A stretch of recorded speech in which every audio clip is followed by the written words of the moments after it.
Ini anak-anak saya ajari fikih. Kalau orang mukmin membunuh orang mukmin itu hukum besar apa kecil? Besar. Itu di bab kisos. Tapi orang fikih itu unik. Di fikih itu ada kitab sial namanya. Di takrib ada kitab sial. Dan di situ ada penjelasan mangkutila dunamali fahuwa syahid. Orang yang dibunuh karena membela hartanya atau keluarganya, itu dia mati syahid. Kalau dia posisi membunuh, maka malingnya atau penjahatnya muhaddarun damu. Gak punya hak nuntut kisos karena dia anggap gak ada artinya darah. Nah sekarang begini, suatu saat ada garong ke rumah Anda, ingin membunuh Anda karena ingin mengambil harta Anda. Anda ingin ingat status mukminnya atau status garongnya. Terus kamu mau dibunuh diam aja. Saya tidak mau membunuh orang mukmin atau membunuh orang muslim. Nah, kesulitan yang dialami Sayyidina Ali seperti itu. Orang-orang Khawarij cara berpikir entah Ali ku geblek. Wong mukmin kok pengen mateni wong mukmin. Muawiyah ya geblek pisan. Wong mukmin kok pengen mateni orang. Padahal suasana sudah kacau. Ketika seorang penjahat mau membunuh yang punya rumah dan yang punya rumah ingin membunuh penjahat, itu namanya mukmin bentrok sama orang mukmin. Apa orang benar sohibul hak ingin mempertahankan haknya? Tidak sampai saat tanya. Itu sohibul hak, yaitu yang punya rumah ingin mempertahankan haknya. Meskipun dalam duel ini kadang terjadi pembunuhan. Nah di sini ini ya, ulama ahli sunnah menyebut masalah istihadiyah. Kelompoknya Sayyidina Ali mempertahankan nyawanya meskipun dengan cara membunuh pasukan Muawiyah. Pasukan Muawiyah juga mempertahankan nyawanya meskipun harus membunuh pasukan Ali. Zaman itu susahnya istihadiyah. Tapi orang Khawarij cara berpikir enggak. Ini biang keladi masalah itu Ali sama Muawiyah. Mereka malah rapat, ya sudah dua-duanya bunuh saja. Ya masyhur itu akhirnya Sayyidina Ali dibunuh oleh orang Khawarij. Makanya ini penting ya, pentingnya ngaji seperti ini. Jadi kamu harus dilatih berpikir nubuwah. Jadi dilatih berpikir apa? Nubuwah disebut al-ulama warasatul. Meskipun dengan cara yang ekstrim, tapi pikirannya saja, jangan perilakunya. Saya punya contoh sekian kasus, sekian tragedi. Misalnya begini. Saya itu dulu punya teman, dia soleh, bisa baca Fathul Mu'in.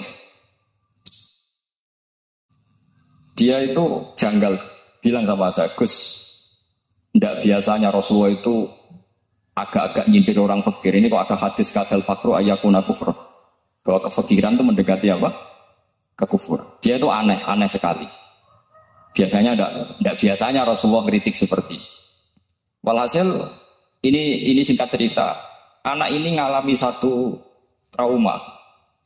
Dia itu miskin. Gara-gara miskin gitu jadi buruhnya orang non-muslim. Dan sering disuruh nganter majikannya itu ke tempat-tempat lokalisasi. Dia mulai mikir, ini gara-gara fakir saya harus nganter orang ke lokalisasi. Mulai ingat dia, sedekah Rasulullah ini gara-gara fakir saya jadi pengantar orang ke lokalisasi. Suatu saat majikannya itu benar-benar bangkrut. Malah tidak disuruh nganter. Pokoknya carikan yang cantik bawa sini. Pusing. Dia akhirnya walhasil lari terus keluar, terus dia cerita betapa ekstrimnya fakir sehingga gara-gara fakir saya harus jadi penolong orang yang mau apa mak. Anda boleh berpikir ekstrim, tapi ekstrim dalam melawan kemungkaran itu tadi saya nggak boleh jadi fakir, tapi takutnya fakir yang nanti jadi alat kemak. Imam Ghazali juga punya contoh seperti itu. Imam Ghazali pernah marah besar ketika tren di Baghdad itu orang belajar fikih semua. Hatta la yakuna thamma tabibun illa min ahli dhimmah, kata beliau. Sampai di Baghdad itu tidak ada dokter kecuali orang kafir dhimmah. Akhirnya kalau ada ulama sakit, saya masih ingat pas kecil. Kalau ada ulama sakit itu tidak boleh dibawa ke rumah sakit. Takutnya ketemu dokter muslim, non muslim malah disuntik langsung apa? Mati. Akhirnya ulama saat itu berfatwa. Orang Islam harus ada yang jadi dokter. Banyaklah gus-gus yang sekolah ke dokter. Yang masyhur seperti Sahal bin Abdul Fattah. Itu dulu putranya Ki Fatah yang menolong Pak Mahfud saat sembunyi. Saking idolakannya Basal, anaknya dinamakan Sahal, tapi dia jadi dokter spesialis bedah. Begitu seterusnya urusan negara. Dulu itu orang jabat itu tidak boleh karena jabat itu dekat dengan syubhat, dekat dengan hak. Tapi gara-gara pejabatnya non muslim kalau bikin aturan ya ala non muslim. Ulama akhirnya sadar, andikan kita yang jabat pasti tidak seperti itu. Bisa bikin perda ini, bisa bikin pelaturan begini yang menguntungkan Islam. Nah, jadilah banyak pejabat yang sekarang muslim. Tempat-tempat maksiat di obrak-abrik sama Satpol PP macam-macam. Kita untung. Tapi kalau orang-orang Khawarij pikirannya pokoknya pejabat itu dekat dengan haram, dekat-dekat sifat. Padahal dengan kita jabat bisa bikin perda atau apa yang menguntungkan Islam. Kemudian menjadi masalah baru secara fikih. Ini adik-adik dengerin biar kulino senam fikih. Kalau caleg soleh, misalnya Mas Nadif nyalek, ini tadi tak guyon, mau jadi bupati tidak kali ya mau saya dukung. Jadi misalnya gini ya, Zaid sama Bakar, saya Bakar tuh orang soleh, mau jadi calon lurah. Dia tahu kalau dia lurahnya kampung lebih baik. Kalau yang jadi ini Zaid, itu kampung itu rusak karena dia suka dugem, suka macam-macam. Kemudian Zaid ini pasti jadi karena beli suara. Misalnya per kepala itu dibeli 50.000. Bakar ini kalau nggak beli suara kalah. Padahal dengan kalahnya Bakar artinya kemenangan, kemungkaran. Itu zaman era Fathul Mu'in, muridnya Ibnu Hajar Al-Hitami. Ibnu Hajar muridnya Abu Zakaria Al-Ansori itu fatwa. Yang soleh ini wajib beli suara, bukan boleh, wajib beli suara. Tapi ini namanya tidak nyuap, perlu dicatat. Ini namanya tidak nyuap. Jadi tidak bisa kamu kaitkan misalnya ar-rosi wal murtasi benar. Yang nyuap maupun yang menerima suap adalah sama-sama di neraka. Tidak bisa seperti itu. Karena logikanya dibalik. Sekarang Bakar ini beli suara itu untuk membeli kebenaran. Untuk mengawal kebenaran. Zaid beli suara untuk menopang kebatilan. Berarti namanya Bakar ini penyuap atau pembeli kebenaran? Pembeli kebenaran. Ya harus dibedakan. Nah ini pentingnya ulama. Memang nyatanya seperti itu. Yang dikatakan nyuap, riswah itu adalah membayar uang li'ibtolil haqqi untuk membatalkan kebenaran atau membenarkan kebatilan. Itu namanya nyuap. Tapi kalau mengeluarkan uang untuk menghakkan barang hak dan membatalkan barang batil, itu namanya uang berjuang. Nah ini pentingnya mikir. Jadi ulama itu mulai dulu sudah ada. Nah sekarang sudah banyak orang-orang khusyuk yang biasa di masjid itu khusyuk. Kalau ditanya zaman akhir rusak kabeh, wong soleh-soleh wis nyuap. Kalau orang soleh ini tidak nyuap ya tidak jadi. Kalau nggak jadi mereka nggak ada yang jadi DPR, nggak ada partai Islam, habis malah Indonesia. Saya itu punya kenalan banyak pakar-pakar di Jakarta, itu cerita saya, Pak Baha. Indonesia itu solusinya gampang. Kita ini punya Bali, punya Batam. Itu kalau Bali dimakaukan, Batam dikayakan Hollywood. Amerika kaya itu bukan karena hebat. Pornografi dijual. Tinju di Nevada itu dijual, di Las Vegas dijual. Apa saja dijual. Kalau tidak kaya itu gimana? Sementara Indonesia mau aur-auran gitu sukan partai Islam. Sebenarnya Indonesia gampang. Kalau ingin kaya, Bali itu dikayakan Hollywood atau dikalahkan Makau. Jadi kota judi. Batam dijadikan kayak Las Vegas. Itu transaksinya pasti triliunan. Orang kamane wong udo dijual, judi dijual, orang tinju dijual. Tapi gara-gara ada partai Islam, nyari rumus solusi ekonomi itu yang tidak seperti itu. Akhirnya kangelan. Akhirnya rapat isi. Tapi barokah tetap barokah partai apa? Yang menangnya caleg-calegnya rata-rata ya beli. Kalau tidak beli habis. Saya bukan menghalalkan nyuap, enggak. Kalau nyuap tetap haram ila yaumil qiyamah. Tapi kalau suratul masalah seperti ini kamu mengatakan suap itu beda. Ini suratul masalah yang tidak ada kaitannya dengan asal lawannya batil ya. Kecuali lawannya sama-sama hak. Dua calon di kampung itu soleh sama soleh. Ini yang soleh bayar nggak boleh karena siapapun yang jadi soleh itu nggak boleh. Karena kalau cari musuh yang dolim biar halal ya. Sekarang ya seperti itu. Kamu biasa heroik, biasa ngasih kiai kamu, ngasih hadiah kamu, biasa ngasih ibu kamu uang. Ternyata ibu kamu setelah kamu kasih uang, dikasihkan adik kamu atau kakak kamu yang nggak pernah kerja. Terus kamu marah-marah, ini tidak adil. Saya yang memberi nggak dikasih, ini yang nggak kerja dikasih terus. Loh kamu biasa jadi pahlawan kok turun kelas menjadi apa? Pasien. Kamu milih jadi pahlawan apa pasien? Pahlawan. Jadi sebetulnya faham-faham ekstremis ini dari kegoblokan. Dari kegoblokan berpikir nubuwah sehingga tidak punya rasa ibadah. Nah ini yang menjadi orang-orang ekstrem. Jadi korban pertama ekstremitas itu bukan sahabat tapi Rasulullah Shallallahu Alaihi Wasallam, yaitu Nabi dibilangin oleh mereka, "I'dil ya Muhammad, kamu kalau bagi harus adil." Pikiran mereka kalau adil sama rata sama. Jadi kalau pakai pikiran itu, saya minum di sini itu haram, mau ndak ikut bikin kok minum. Enak tamu, toko-toko mangan, sing masak kangelan lho. Itu jajan bareng. Itu sama seperti kasusnya Bahram Al-Majusi. Dia itu seorang raja kaya, punya anak cantik. Dipikir-pikir, anakku ayu dirabi nang liya rubi sing gedhekno aku sing mataku dirabi wong liya. Maka dia berpikir mau dinikahi sendiri. Karena tadi melihat Mas Nadif ya orang Kenya tadi, apa negeri ya.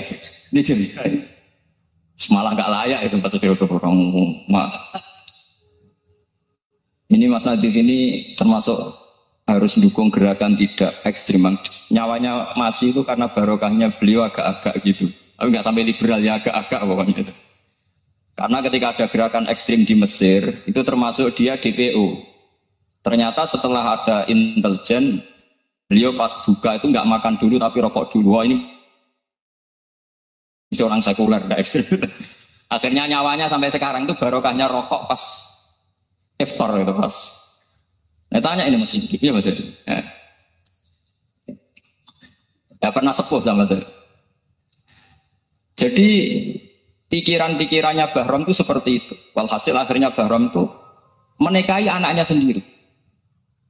Masyhur itu dalam cerita. Jadi ceritanya itu ada seorang wali tidur di Masjid Haram sama Rasulullah, ditemuin gitu, mau dinikahi. Ya cara berpikir karena seperti itu. Kalau kita berbuat banyak harus dapat. Itu bahaya. Bahaya sekali karena kalau dalam teori beragama itu al-yadul ulya khairum minal yadis sufla. Kalau biasa ngasih ya ngasih saja, itu heroik. Itu bagus. Jangan biasa ngasih sekarang bermental apa? Makanya saya itu kalau ngajar di pondok yang dulu pernah saya belajar di situ atau yang pernah sepuh itu, dikasih itu bingung. Karena saya ya masih waras itu. Jadi kalau dikasih itu bingung. Tapi banyak juga guru-guru yang dulu ngaji lama setelah ngajar di pondok alma maternya nuntut. Itu saya tidak tahu itu. Itu sudah ada agak-agak kayak itu tadi. Walhasil si Bahram tadi itu, ini cerita harus saya teruskan karena nggak boleh diputus. Dapat salam dari Rasulullah. Ternyata di balik nakalnya dia itu pas mau bulan pertama, malam pertama itu ada seorang janda sepuh ke situ. Ganggu dia tentu ya. Ketika dikejar pulang lagi sampai 3 kali. Dia tanya, kenapa Bu kamu begitu? Katanya saya ini anak-anak saya kelaparan. Kalau saya pulang anak-anak saya nangis minta makan. Saya ingin minta Anda. Tapi setelah saya ingat Anda ini majusi, saya mukmin, saya mukminah, saya pulang. Ya sudah Bu, kamu di rumah saja. Nanti saya kirimi makan. Dikirimi sendiri, padahal dia seorang raja orang baik. Barokahnya itu dia dikasih tobat sama Allah. Dan paginya ketemu tamu yang mengirimkan salam dari Rasulullah SAW. Akhirnya Bahram ini menjadi muslim. Tapi intinya berpikir seperti tadi itu salah. Bahwa kalau saya jasa banyak harus mendapat apa? Ini cara berpikir orang-orang Khawarij. Iya, saya pernah ditanya seorang dosen. Gus, saya ini kalau baca sejarah perang Badar atau perang Uhud, yang saya tidak terima itu satu. Kenapa setiap ghanimah harta orang kafir dan istrinya orang kafir kok disita orang Islam? Dan yang perempuan jadi amat, kemudian juga digauli orang Islam. Yang hartanya orang kafir juga jadi asetnya orang Islam. Kok kayak garam. Dia tanya seperti itu sama saya. Terus saya jawab, kalau sampean ada garong dan kemudian bawa senpi senjata api, kemudian garong Anda, penjahat Anda lumpuhkan, ya senpi itu harus Anda kembalikan. Monggo penjahat ini kagungan jenengan beto wangsul. Karena ada milik Anda, harus dikembalikan. Wah, tidak bisa Pak, kalau saya kembalikan pasti dipakai. Jahat lagi dipakai, kriminal lagi. Ya sama, kalau asetnya orang kafir dikembalikan ke orang kafir akan menjadi aset kekafiran lagi untuk menghancurkan kita. Nah, perempuan juga sama. Perempuan itu alat produksi. Jika perempuan tadi dikembalikan ke orang kafir, maka kamu menolong populasi orang. Ya seperti itu. Paham? Makanya disita dalam perang loh ya, tapi dalam perang yang legal. Nah itulah kenapa amat halal. Makanya di Quran itu illa ala azwajihim aw ma malakat aymah. Paling enggak itu masih ada ulama atau pemikir atau ustadz siapa saja yang bisa memahami logika apa? Nanti kalau ulama ini sudah meninggal, orang akan mencibir Islam dengan cara mengatakan Islam itu jahat, yaitu menyita hartanya orang kafir dan istrinya orang kafir setiap kali terjadi. Karena pemikiran ini pasti sama-sama kutubnya, sama-sama ekstrim. Nah ini penting saya katakan. Makanya masyhur itu perdebatan Sayyidina Ali dan Muawiyah. Ini saya kutip sedikit. Ini ya sama-sama berpikir ekstrim, tapi ekstrim yang baik. Walhasil dalam satu kerja bakti di Masjid Kuba itu ada sahabat namanya Ammar. Ini di depan umum, ini penting. Kalau dalam ilmu hadis di depan umum ini penting karena nanti menjadi mutawatir. Beda dengan hadis yang Nabi ngendikan sama 1-2 sahabat, namanya hadis ahadi.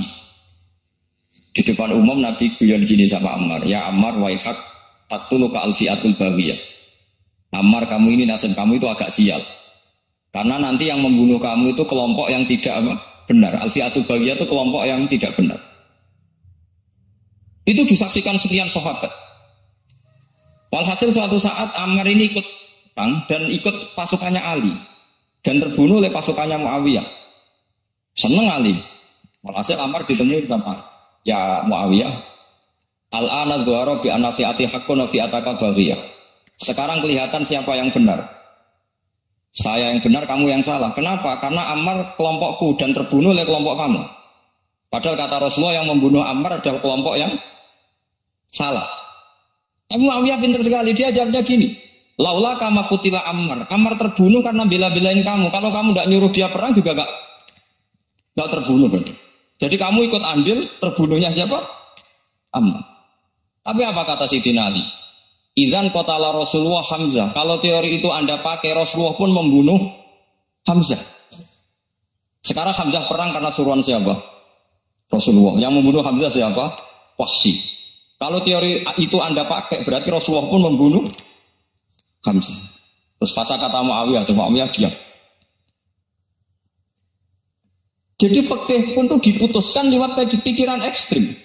Tapi bukan ekstrim yang merugikan orang lain. Ya, kalau merugikan orang lain namanya sudah la darara wa la dirar, dia menyalahi aturan. Makanya saya pernah ngaji di sini dulu ketika tahun kemarin. Fikih-fikih Islam itu punya rumus, itu ya gara-gara pikiran ekstrim sebetulnya.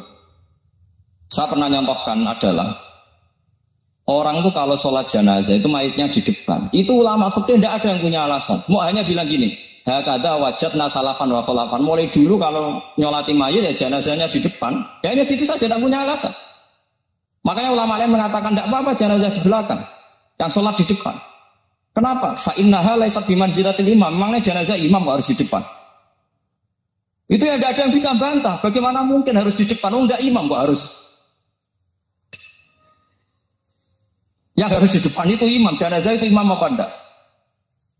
Enggak. Terus alasan kedua, sholat ghaib. Kalau ada orang mati di Surabaya, Mas Nadib di sini, sholat ghaib boleh enggak? Boleh. Jenazahnya di depan apa belakang? Belakang. Di belakang kan? Berarti harus enggak jenazah di depan? Ya dia mau ngakeh yang jelas kalau itu. Nah ini contoh-contoh kecil. Nah orang Khawarij itu orang yang paling tidak mau menerima otak-atik seperti itu. Akhirnya jadi goblok bareng tadi. Ya makanya Rasulullah pun jadi korbannya Khawarij. Muhammad, kamu harus adil. Karena pikiran mereka adil itu yang memberi banyak ya dapat banyak. Kalau pikiran nubuah tidak seperti itu. Kalau yang biasa memberi, biasa heroik, biasa baik ya biar tetap biasa memberi. Jangan dilatih jadi apa? Fasih. Ini mungkin adik-adik juga agak keberatan, tapi harus dilatih. Makanya saya itu jadi kiai itu yang mulai kecil anaknya kiai, butuh kiai. Saya itu yang mulang itu senang. Saya tidak pernah terlintas dikasih santri atau dihormati ya enggak. Mungkin sampai mati agak terlintas. Ya pikiran saya sederhana. Biasa mulang pahlawan malah sekarang pasien itu malah kayak cemen, kayak turun kelas gitu. Jadi saya terus ya enggak kepikiran sama sekali. Loh kalau saya minta sama Allah karena itu atasan saya. Makanya ada ulama yang ekstrem gini, ini kisah nyata. Ada ulama alim datang ke seorang raja. Rajanya ini soleh padahal. Ternyata pas raja itu berdoa, ya Allah saya kasih ini, kasih ini. Padahal ulama tadi itu mau mengajukan proposal. Mau minta apa gitu. Terus dia pulang ketika ditanya, Pak Kiai kenapa pulang? Ternyata raja itu minta zat yang sama yang saya mintai. Kalau raja saja masih minta ngapain saya minta raja? Saya akan minta zat yang dimintai raja. Terus pulang dia. Wah itu ya pikiran ekstrim, tapi bagus ekstrimnya. Saya akan minta zat yang dimintai raja. Kalau sampean kan enggak, uteknya saya les, sholat dinteni, tetap jalo. Oh, orang mikir seperti itu. Memang salah didik, salah itu tadi. Nah, ini harus dilatih. Masyhur itu ketika Nabi pas Fathu Makkah itu, orang-orang Ansor komentari Nabi gini, ketika Nabi sangat happy di Mekah, sangat enjoy di Mekah, kata orang-orang Ansor, Amar rojul fa'adroka durok fatun fi ahli wa ulfatun fi asyiroti. Namanya orang pasti happy kalau di kampung halaman. Jangan-jangan Rasulullah itu nanti hidup di Mekah lagi, karena Mekah sudah dikuasai orang Islam. Beliau pasti kangen sama keluarga, sama Mekah. Tapi ya sama, ketika Rasulullah mulai ngasih itu, orang-orang Quraisy dikasih banyak, orang Ansor juga pikirannya seperti itu. Baru orang Ansor dilatih pikiran nubuwah, yaitu tadi. Mereka itu dapat kambing, dapat sapi terus pulang. Kamu mendapat saya, milih mana? Milih Rasulullah Shallallahu Alaihi Wasallam. Sekarang kamu saya balik. Kamu punya kiai, kamu bisa memberi hadiah, memberi beliau. Suatu saat kiai Anda ini kaya raya, terus sering ngasih orang-orang yang nggak pernah berjasa. Kamu nggak pernah dikasih. Itu kalau pakai pikiran khawarij, kiai ini salah karena ngasih orang yang tidak berjasa. Tapi kalau kamu pakai pikiran nubuah enggak, alhamdulillah saya tetap istiqomah memberi kiai itu. Dan alhamdulillah enggak dibalas. Semoga balasannya di akhir. Ya sudah seperti itu. Kalau pakai pikiran gengsi tadi seperti itu. Masa biasa memberi sekarang posisi diberi, saya turun kelas. Jadi sebenarnya pikiran ekstrim itu boleh, tapi untuk yang seperti ini bukan ekstrim itu. Makanya ini disebut al-hujjah. Al-hujjat itu satu logika yang bisa mematahkan asumsi awal. Ini saya harap santri-santri matolek putra maupun putri berpikir seperti ini. Sehingga sama. Jadi misalnya sekarang dibalik. Kalau ada orang NTT yang masih non-muslim, itu orang kafir yang harus dibunuh atau orang kafir yang harus didakwai. Mesti pikirannya itu, kalau Nabi itu ya semua yang didakwai Nabi dulu orang kafir. Nah, ketika Nabi di Mekah itu pertama ketemu orang kafir itu dibunuh atau didakwai? Didakwai. Ya berarti pilihan sekarang ya didakwai bukan dibunuh. Nah soal perang itu perang itu beda dengan membunuh. Ada janjinya, ada macam-macamnya, terus nggak ada solusi itu baru ada apa? Jadi kalau sudah dibalik-balik gitu, makanya kata ulama-ulama, Khawarij itu pasti salah. Pasti salahnya adalah kalau orang tidak benar ya dibenarkan bukan dibunuh. Kalau setiap orang kafir dibunuh, Nabi kapan jadi nabinya? Karena orang kafir habis. Jadi metode bil hikmati ada, metode hasanah ada, karena orang kafirnya sudah apa? Mati. Pertanyaan kedua, kalau Nabi harus ekstrim ngapain? Yang ngawal Jibril, halnya Israel lebih efektif. Jadi kalau sama-sama ingin ekstrim, Nabi itu nggak usah dikawal Jibril, kan tidak efektif kan? Harusnya yang ngawal itu siapa? Israel. Kan nggak repot tuh. Nah, jadi saya mohon ini saya cerita. Jadi korban pikiran ekstrim itu bukan siapa-siapa. Pertama itu Rasulullah. Akhirnya Rasulullah menjelaskan, ya beginilah cara berpikirmu. Jadi saya kira demikian. Nanti mungkin kalau ada tanya-tanya, ada pertanyaan. Yang jelas Kalau seputar ekstremitas itu bisa latihan, ya. Sebenarnya bisa latihan di fikih. Karena fikih ini cerminan dari pikiran ulama. Ya, cerminan dari pikiran ulama yang tidak tekstual. Ya, seperti gini ya. Tasoddaq Rasulullah so'an min tamrin au so'an min aqidin. Ya. Ketika zakat fitrah itu Rasulullah mengeluarkan satu sok amr. Amr itu kurma. Kalau menurut tekstual berarti zakat fitrah harus pakai kurma. Tapi semua ulama sedunia mengatakan putih ahli balad. Hanya dalam konteks Indonesia ya pakai apa? Beras. Berarti kata tamr diganti kod. Diganti apa? Kod. Jadi orang itu jangan diajak goblok bareng. Masa Nabi ngendikan tamr harus apa? Makanya saya pernah debat. Pak Nabi itu cingkrang. Kenapa orang-orang itu rata-rata tidak cingkrang? Saya bilang Nabi itu hidupnya di Mekah. Kenapa Anda hidup di Indonesia? Iya, Nabi itu hidupnya di Mekah. Terus saya tanya lagi, Nabi itu hafal Quran, kamu udah hafal? Saya hafal Quran. Kalau cingkrang gampang, karek ngetok batasnya. Iya, kalau ada sunnah Rasul, Nabi hafal Quran, dah hafal kan? Berarti kalau ikut sunnah Rasul, hafal Quran. Jangan cingkrak tok, ya hafal apa? Ya sama poligami juga gitu yang tadi diceritakan Mas Natif itu. Nabi itu poligami setelah Khadijah meninggal. Apa mereka mau nunggu istri pertama meninggal? Kalau ingin persis nunggu istri pertama meninggal. Iya. Enggak mau juga kan? Iya biasa saja lah. Pokoknya yang dihalalkan syariat ya kita bilang halal, yang diharamkan kita bilang apa? Enggak usah sok isi sunnah Rasul. Saya punya banyak cerita. Abu Bakar itu dulu sering menghindari sunnah Rasul. Dulu Rasulullah itu kalau ada orang minta ya dikasih. Ketika Abu Bakar bikin Baitul Mal.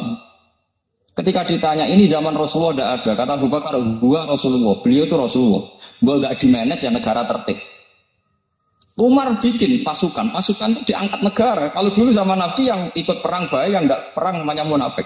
Era Umar tidak, militer itu ditunjuk. Ya digaji pakai Diwanul Murtaziqah. Ketika ditanya kenapa tidak kayak Rasulullah? Gua Rasulullah, gua tidak tertib pun tetap negara stabil. Karena ada karisma. Jadi kadang-kadang dalam banyak hal itu kita malah tidak boleh persis Rasulullah karena kadang banyak khususnya. Yaitu contoh yang paling masyhur di fikih ya kayak Nabi itu nikah 9 itu khususnya. Dalam strategi juga sama. Dalam strategi memanage negara juga sama. Banyak sahabat yang punya ide yang zaman Nabi itu tidak ada. Ketika ditanya kenapa tidak persis Nabi, katanya gua Rasulullah. Ya Rasulullah itu meskipun seperti itu, meskipun secara rasional tetap dikawal wahyu, makanya negara baik-baik saja. Kalau saya hanya Abu Bakar, kalau enggak ya repot. Umar ya sama, bikin Diwanul Murtaziqah. Utsman juga sama, di-manage negara. Sayyidina Ali juga di-manage. Kalau Nabi enggak. Tapi tidak apa-apa, karena ada karisma. Sama tak cerita nih, masalah zakat yang masyhur. Orang paling bakhil sekalipun, paling kikir sekalipun, itu zaman Rasulullah bayar zakat. Karena pikirannya setelah zakat dikasihkan Rasul akan khudh min amwalihim shadaqatan tutahhiruhum wa tuzakkihim biha wa sholli alaihim inna sholataka sakanun lahum. Era Abu Bakar enggak. Sorry ya Abu Bakrin, dulu kita zakat sama Rasulullah karena didoakan beliau. Kamu hanya Abu Bakar, saya tidak mau zakat. Ya sama lah seperti orang dipimpin ulama-ulama karismatik. Orang dipimpin Badola itu tidak usah metai, santri sudah nurut. Dipimpin Manazif, gak bikin pelaturan, habis pondok. Kalau gak ngancam, gak gini, ditakzir, gak gini, habis. Zaman Badola dehem tok santri wedi. Mas Nazif dehem tok enggak. Nah, makanya Rasulullah itu tidak banyak bikin pelaturan. Rasulullah itu kalau mau perang itu hanya bilang sahabat, saya besok ditantang Abu Sufyan di sini. Saya mau perang. Oh itu sahabat ikut semua. Orang melihat wajahnya, melihat karismanya sudah tertarik ingin menyelamatkan beliau. Kita tidak akan ridho Rasulullah keluar sendiri. Kalau Abu Bakar ya enggak. Pertama Abu Bakar pidato sudah sopan. Saya memimpin kamu. Ini keulitu alas tubuh khairikum. Saya ini memimpin kamu, tapi bukan berarti saya yang terbaik. Jika saya benar maka dukunglah. Kalau salah ingatkan. Itu pertama orang-orang bilang apa? Fawwala uqiman nakabis. Nanti kalau Anda salah tak ingatkan pakai pedang. Ya karena hanya Abu Bakar, bukan Rasul. Sehingga diatur lah, ini ada militer, ada pengawal, ada Baitul Mal. Era Umar lebih modern lagi, ada Diwanul Murtazikoh, ada macam-macam. Ya Rasulullah nggak ada. Nah sekarang orang sidik-sidik muni sunnah Rasul. Padahal ada sunnah Rasul yang khasnya Rasulullah sebagai nubuwah. Ya khasnya Rasulullah sebagai apa? Coba Nabi itu istrinya 9. Semuanya cerita tentang tahajudnya Nabi, witirnya Nabi. Apa kira-kira Mas Nadib kalau punya istri 4 ceritanya tentang tahajudnya Mas Nadib?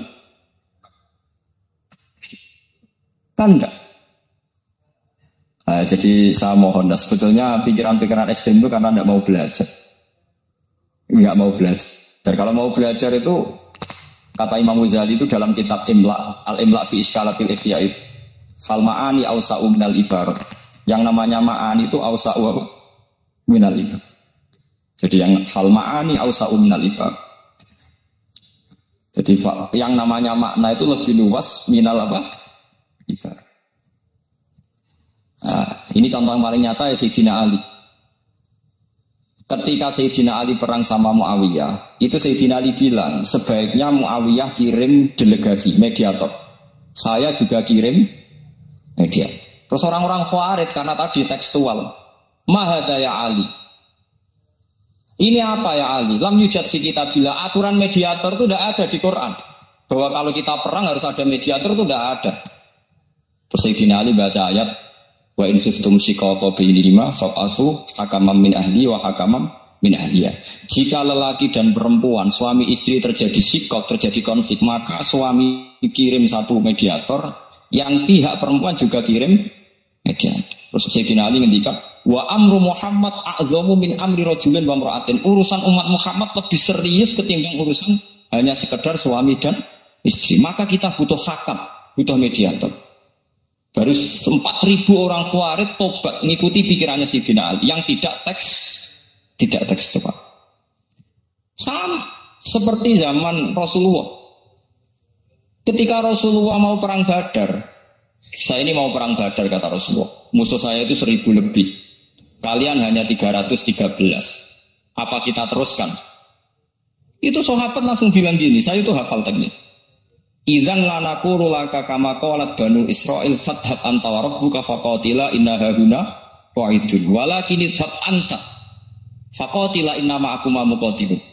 Ini kelihatan sekali bahwa para sahabat sudah ada tekstual. Orang-orang Bani Israel ketika melihat Musa katanya sakti dan orang dekat Allah, itu cara berpikir orang Bani Israel gini. Walhasil ada perintah supaya Musa itu merangi kaum Jabarin. Orang Jabar ini gagah-gagah, pikirannya orang Bani Israel. Musa kamu itu sakti dekat Allah, ya sudahlah sama Allah saja sana, tak tunggu di rumah kabarnya. Itu kan sama dengan santri semedit, Rokia ini suka, Kiai itu suka, terus tak pikirkan seperti itu. Ya sama seperti itu. Nabi itu kekasih Allah, mesti perang menang, saat ewangi mesti menang. Fadab antara rabbuka faqatila inna hahuna. Kok itunya sudah kamu berangkat saja sama Tuhan, tak tunggu di rumah. Tapi apa kata para sahabat Ansor ketika Nabi minta supaya mereka dukung di perang Badar? Langsung bilang, idzan la naqulu laka kama qalat Banu Israil. Kita tidak akan bermental kayak Bani Israil. Ini tekstual apa? Enggak. Mereka punya mafhum, punya pikiran. Cara Mas Nabi punya kreatif. Bahwa ini mental yang bejat, kita tidak akan meniru seperti itu sahabat. Jadi dulu sahabat itu makna di Quran juga ada tekstual. Jadi bisa memahami. Nah sekarang orang memaksa semuanya harus tekstual. Ya meskipun tadi jangan terlalu liar menjadi liberal. Tapi saya tidak tahu kalau contohnya malah sih tadi pakai kondom sisi kalau tidak tahu itu pikirannya Jil apa tadi tidak tahu saya. Tidak tahu kok sampai sembeling itu saya tidak tahu. Lagi juga kalau tidak bisa nyontohkan yang di luar itu ya itu ya tidak tahu. Mulai dulu ilmunya seperti itu terus. Saya tidak tahu lagi. Jadi mulai dulu zaman Nabi pun itu sudah ada pikiran-pikiran seperti itu. Jadi tekstual atau harfiah itu ya enggak. Nyatanya sahabat langsung bilang idzan lanaku laka kama qalat Banu apa? Isra.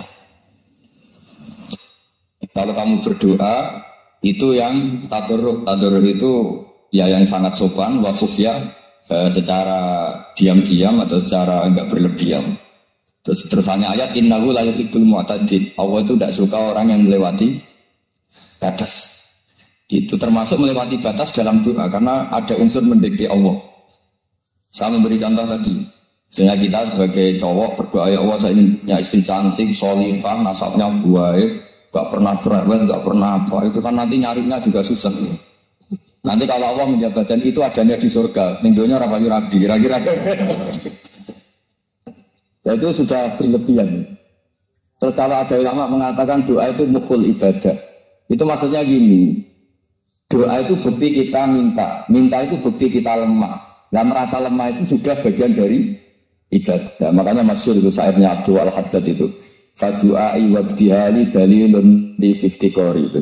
Jadi saya berdoa itu hanya sebagai bukti saya butuh Allah. Saya sendiri tidak punya kepentingan mustajab apa enggak. Jadi wali-wali yang mengatakan doa itu mukhul ibadah, sebetulnya itu malah wali-wali yang dari awal gak kelintas di sembadani apa enggak. Butuhnya dia itu menunjukkan bahwa saya ini lemah. Buktinya, posisinya minta. Itu yang dimaksud mukhul ibadah. Tapi kalau kita berdoa terus posisi oh baik, ternyata enggak juga. Buktinya semua doa saya ada kamu. Kan ini malah doa kriminal. Jadi yang dimaksud mukhul doa itu bukti minta itu bukti lemah. Makanya ada syairnya Abdul Haddad maksud fadu'a iwabdihali dari lundifif dikor. Jadi saya minta engkau ya Allah itu bukti saya butuh. Jadi itu bukan dua hal yang harus dipertentangkan. Jadi kalau doa dikatakan apa? Ibadah karena di doa itu minta. Lah minta itu bukti merasa kita lemah. Berarti kita sa'il Allah mas'ul, kita minta Allah yang kita mintain. Kita menengadah Allah yang berposisi memberi. Itu saja sudah cukup sebagai ibadah. Meskipun doa kita tidak mustajab. Karena memang tadi seperti itu. Kalau di ilmu tasawuf itu apa ya? Doa itu memang benar-benar sudah mukhul ibadah. Karena tadi perasaan merasa butuh sama Allah itu. Nah, merasa butuh itu, nah kalau kita berdoa merasa butuh sama yang kita minta, itu dalam ilmu tasawuf sudah kriminal, berarti kamu lebih butuh makhluknya. Misalnya begini ya, saya ingin punya rumah bagus, terus setelah punya rumah kredit saya utangnya banyak. Sebetulnya saya itu tidak kenal Allah, gara-gara utang banyak, kredit jatuh tempo, terus melibatkan Allah. Ya Allah saya ini utang banyak, ini, terus tolong dibayar. Sebetulnya saya itu ingat utang, cuma Allah tak libatkan yang gitu. Nah itu tidak akan jadi wali, yang jenis ini tidak akan jadi wali. Saya ingin jadi dosen, libatkan siapa ya nanya? Libatkan Allah, terus malam-malam bangun libatkan Allah. Itu artinya apa? Kamu itu lebih ingin yang kamu minta ketimbang ingin Allah. Kalau wali itu enggak gitu, kangen Allah, terus tahu Allah itu zat pemberi, karena tahu Allah zat pemberi terus minta. Maka yang dikangen itu ya Allahnya dulu. Kalau kita kan enggak punya kasus dulu, punya keinginan banyak dulu. Baru ingat siapa yang bisa ya? Oh Allah. So, Allah kita libatkan. Ya untungnya Allah baik, mau ramal utang, bukan mikir. Untungnya Allah tidak jawab itu. Jadi itu bedanya wali. Kalau wali itu kangen Allah dulu, baru minta. Kalau kita enggak, banyak masalah dulu, baru melibatkan Allah. Nah yang jenis ini tuh bahaya, kalau gak disembadani mesti ngomel ya. Gusti katanya kalau yang minta kamu kabulkan, ternyata ini enggak. Nanti kalau Allah jawab, kamu itu tidak kangen saya, kamu itu kangen uang, kangen perempuan cantik yang kamu inginkan. Terus kamu melibatkan saya. Urusannya apa saya dengan itu Pak? Makanya tidak usah nuntut karena awalnya sudah saat. Ya saya kira itu ya, jadi ada ayat apa? Ud'u rabbakum tadarru'aw wa khufyah, tulisannya apa? Innahu la yuhibbul mu'tadin. Itu di semua tafsir dikatakan Allah enggak suka orang yang berlebihan dalam doa. Berlebihan tadi misalnya minta sesuatu yang terlalu besar, atau permintaan kemarin saja lanu addi syukroh, kita tidak bisa memenuhi mensyukuri, sudah minta lagi. Misalnya seorang jomblo, targetnya kan asal payu nikah, tapi setelah nikah bayangkan istrinya sholihah, tidak cerewet, itu kan berlebihan. Bilang status jomblo saja belum kamu syukuri kok sudah minta macam-macam. Jadi harusnya kan syukur dulu ya. Sekedar laku nikah ini kan ada syukur yang harus, seperti jadi dosen juga gitu. Sekedar jadi dosen harus kita syukuri dulu karena menjadi kita tidak nganggur. Itu kan satu harkat sosial yang luar biasa. Jangan tahu-tahu sudah hari kedua cari intensif, cari ini itu, syukurnya aja belum bukan. Sudah kemana-mana, itu sudah mu'tadin, sudah melebihi apa? Batas. Ya saya kira. Jadi begini ya masalah pendidikan ya. Kalau saya jawab pakai ilmu hakikat saja, karena ini keahlian saya. Sebetulnya begini ya, kalau misalnya itu ya subjektif juga, misalnya bilang rata-rata alumni pondok ini sukses, alumni kampus ini sukses, yang ini tidak sukses, itu satu pasti subjektif. Karena biasanya yang diterkenalkan ya yang sukses-sukses. Sama saya punya tetangga dari pondok yang Anda sebut itu, kebetulan tidak sukses semua. Itu jantung saya sampai ngeluh. Saya ini gimana kok? Ya seperti itu kan subjektif. Tapi menyangkut pendidikan itu begini ya, menyangkut hasil dari pendidikan itu. Andai kan kita bicara ilmu hakikat, misalnya kita mondok itu, mondok kemudian jadi orang miskin, jadi orang yang menurut orang banyak tidak berguna di masyarakat.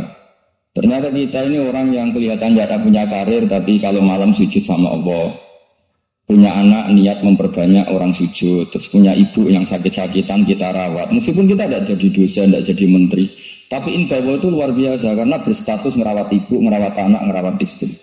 Nah Islam itu datang dengan jargon-jargon seperti itu. Sehingga Nabi kalau muji itu ada Uwais Al-Qarni, ini orang yang luar biasa. Ternyata dia itu punya ibu lumpuh yang kalau kemana-mana harus digendong.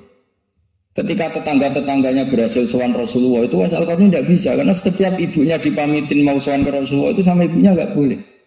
Tapi apa yang terjadi? Justru dipuji-puji Nabi sebaik-baiknya kurun adalah kurun yang ada Uwais Al-Qarni.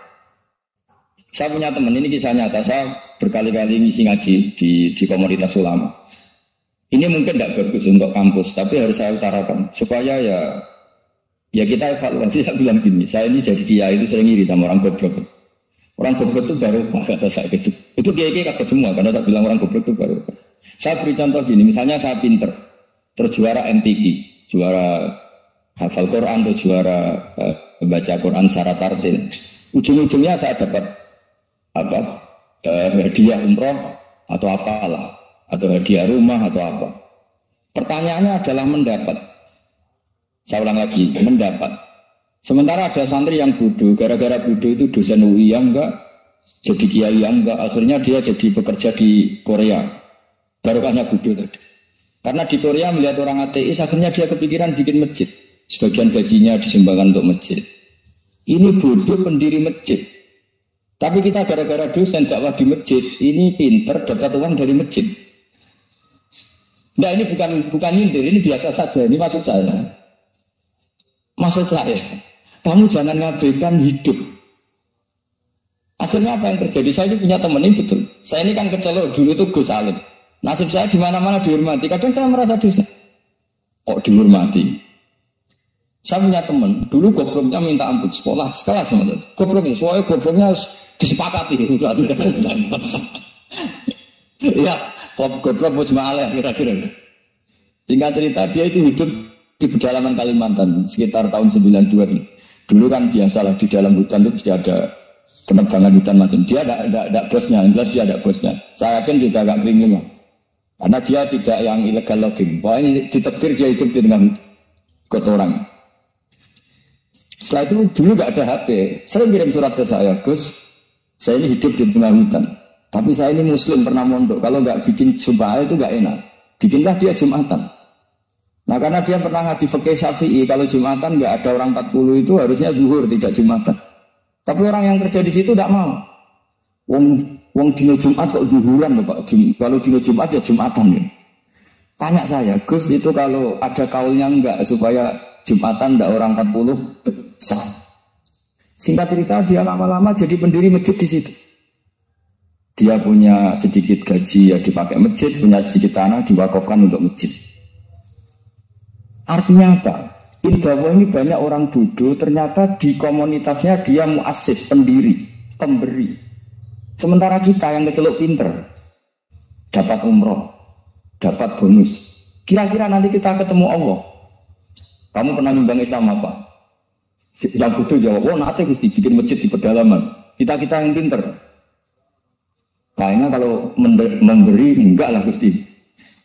Reputasinya mendapat. Ketika Nabi memenangkan perang Badar, itu ada Asra Badrin, tawanan-tawanan perang Badar. Nabi suka musyawarah, suka rembukan. Ya Abu Bakrin, menurut kamu tawanan ini diapakan? Kata Abu Bakar, hum asyiratuka. Mereka itu keluarga engkau, orang-orang Quraisy. Ya dibebaskan saja. Pakai tebusan. Nanti uang itu kita kelola supaya jadi penguat Islam. Dan orang-orang ini merasa utang jasa karena harusnya dibunuh, tapi kita bebaskan. Terus tanya, bagaimana kamu ya Umar menurut kamu? Kata Umar, ini kan orang-orang yang dulu ingin bunuh kamu, yang ingin menghabisi jenengan, ingin dan sudah ngusir jenengan.